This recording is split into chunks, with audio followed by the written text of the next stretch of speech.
মৰমৰ ছাত্ৰ ছাত্ৰী, আজি আমি পঢ়িম অসম জাতীয় বিদ্যালয়ৰ অষ্টম শ্ৰেণীৰ গণিত চেপ্টাৰ নম্বৰ 7 বৰ্গৰ সংখ্যাৰ বৰ্গমূল।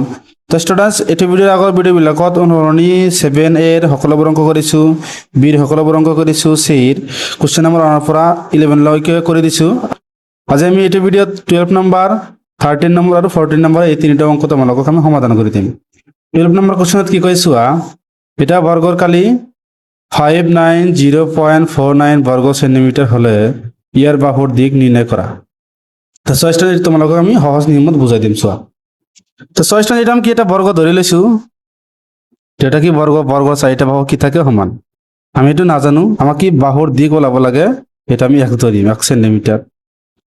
এইটো কিমান হ'ব 1 সেন্টিমিটাৰ, যেহেতু চাৰিটা বাহু সমান এইটো কি হ'ব x, এইটো কি হ'ব x। তেনেহ'লে আমি এক ধৰি লৈছো, এই এক্সটো আমাক ওলাব লাগে। তাহলে লিখি দিবা যে আমি জানো যে কি বর্গর কালি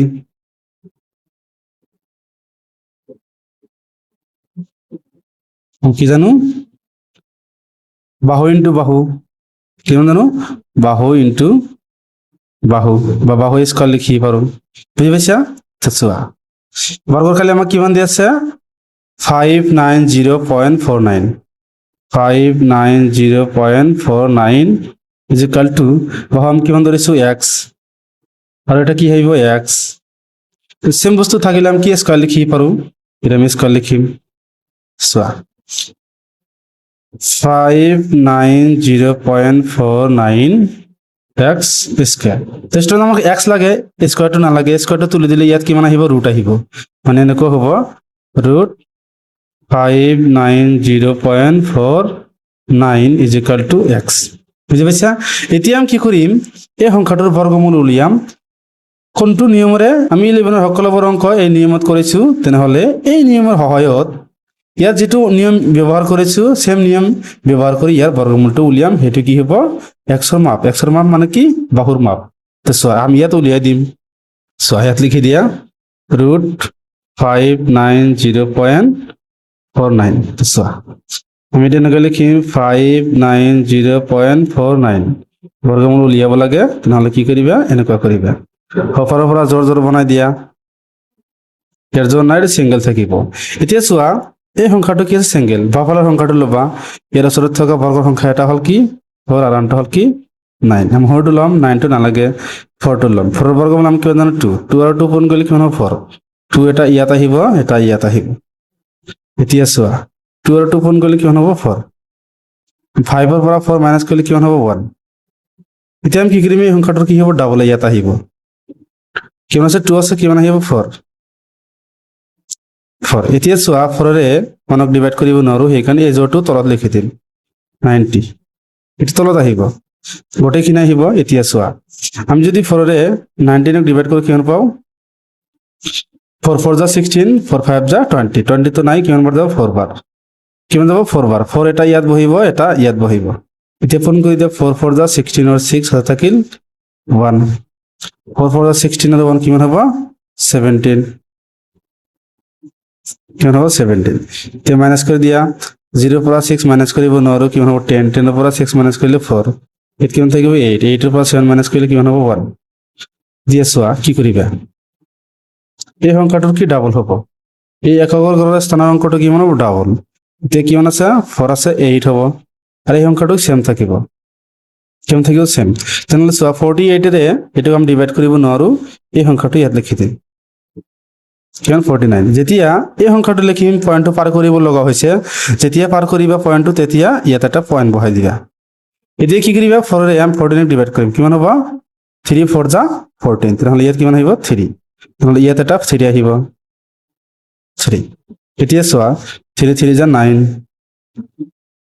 3 8 যা 24, 4 হাতে থাকিল 2, 3 4 যা 12 আৰু 2 কিমান হ'ব 14, তো মাইনাছ কৰিলে কিমান আহিব 0। তেনেহ'লে এই সংখ্যাটো বৰ্গমূল আমি কিমান পাইছো 24.3, লিখি দিবা যে এতিয়া কি লিখিবা, ইয়াৰ বৰ্গমূল আমি কিমান পাইছো 24.3 ইজ ইকুয়াল টু x। লিখি দিব পাৰা যে এতেকে বর্গর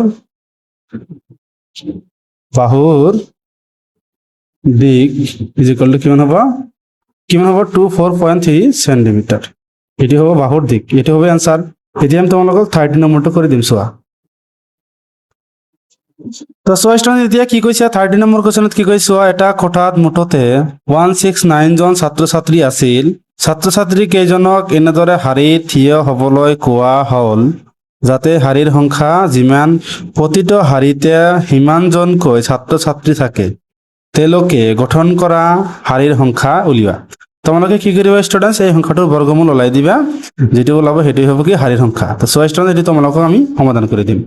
তো লিখি দিওঁ, সমাধান দিয়া আছে। মুঠ ছাত্ৰ ছাত্ৰীৰ সংখ্যা কিমান জানি ষ্টুডেণ্টছ 169। ইয়াৰ বৰ্গমূল ওলাই দিয়া 169। চোৱা আমি এনেকৈ উলিয়াম, জোৰ জোৰ বনাই দিয়া। কিমান থাকে 1, কিমান থাকে 1। 1ৰ ওচৰত থকা বৰ্গৰ সংখ্যা এটা হ'ল 1, এটা 4। আমি 1টো ল'ম যেহেতু 1। কিমান হ'ব 1ৰ বৰ্গমূল আমি কিমান জানো 1। এতিয়া ইয়াত এটা 1 আহিব, ইয়াত এটা 1 আহিব। এতিয়া কি কৰিবা 1 আৰু 1 পূৰণ কৰিলে কিমান হ'ব 1, 1ৰ পৰা 1 মাইনাছ কৰিলে কিমান হ'ব 0। এতিয়া চোৱা এই সংখ্যাটো কিমান হ'ব ডাবল। এতিয়া চোৱা 0 আছে, 0ক আমি 2 ডিভাইড কৰিব নোৱাৰো, সেইকাৰণে 69টো ইয়াত লিখি দিম। 69 ইয়াত লিখি দিম। চোৱা এতিয়া আমি 2ৰে 6ক ডিভাইড কৰিলে আমি কিমান পাওঁ 3। 3 এটা ইয়াত বহিব, এটা ইয়াত বহিব। পূৰণ কৰি দিয়া 3 3 যা 9, 3 2 যা 6। তেনেহ'লে মাইনাছ কৰিলে কিমান থাকিব 0। তেনেহ'লে শাৰীৰ সংখ্যা কিমান হ'ব 13। লিখি দিবা যে এতিয়া কি লিখি দিবা যে গঠন কৰা শাৰীৰ সংখ্যা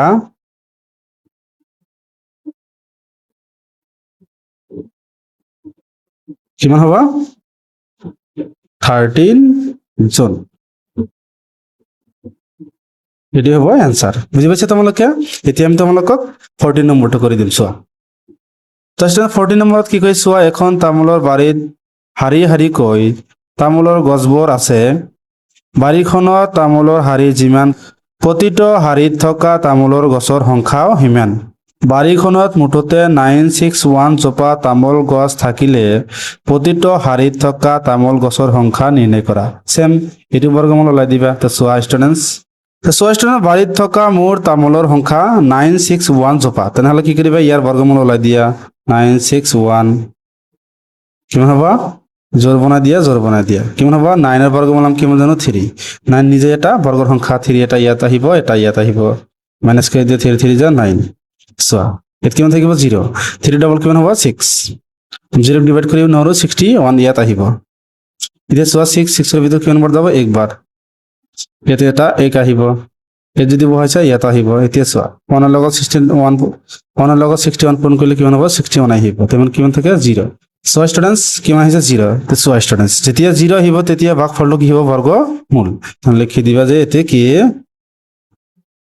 লিখি দিবা, প্ৰতিটো শাৰীত থকা তামোল গছৰ সংখ্যা কিমান হ'ব 31 জোপা।